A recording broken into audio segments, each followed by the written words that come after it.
They have a saying in the fire service that helicopters slow it down, firefighters put it out. For the 5th day in a row, Fiona Doe is heading deep into Tasmania's remote wilderness. Same as yesterday, 136 out of ground. She has a gruelling 12-hour volunteer shift ahead, trying to protect the World Heritage Area in the northwest of the state. I think I have in my logbook slog in capital letters, and it's just about getting in there, being persistent, finding the smoke, beating it, digging it out, stomping on it, getting water on it as much as you can.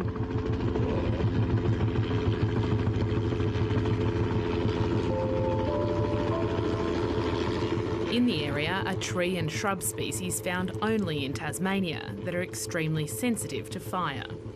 Flailing the edge with beaters and rake hose, but working in conjunction with the helicopters who come in with either belly tanks or buckets to wet down that live edge.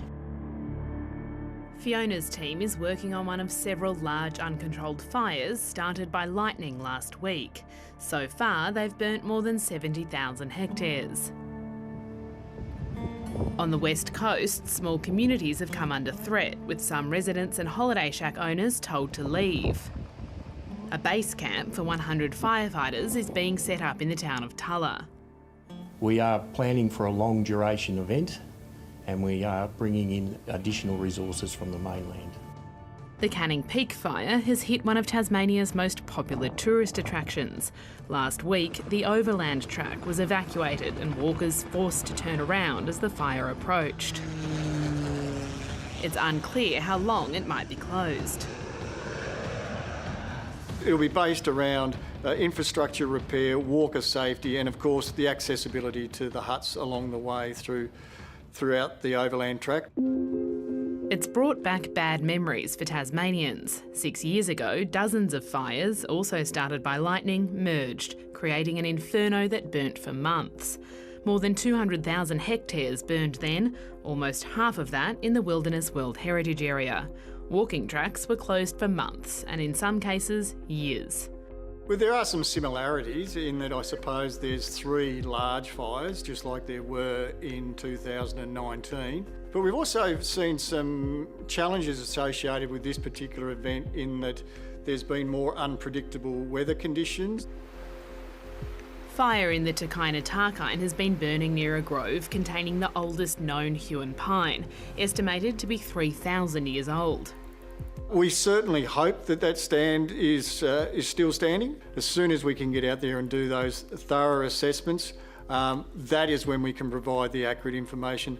I don't want to provide false hopes or guesswork. In Tasmania, we've got a lot of extremely fire-sensitive vegetation types, particularly the ones dominated by deciduous beech, kingbilly pine, pencil pine, Huon pine.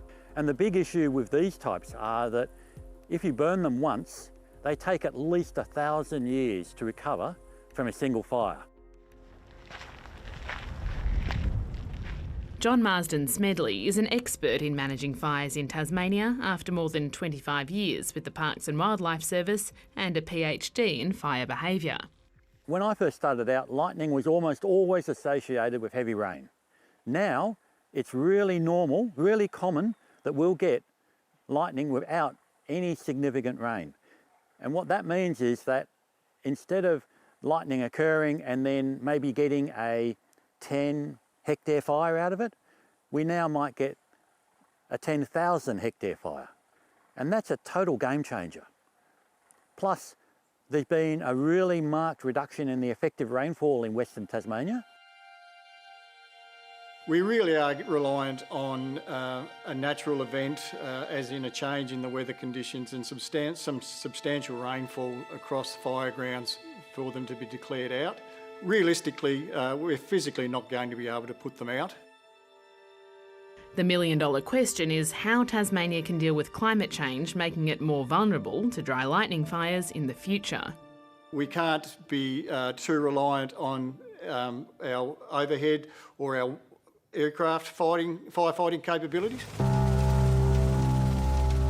Whatever long-term answers are proposed, firefighters on the ground now are focused on saving whatever they can.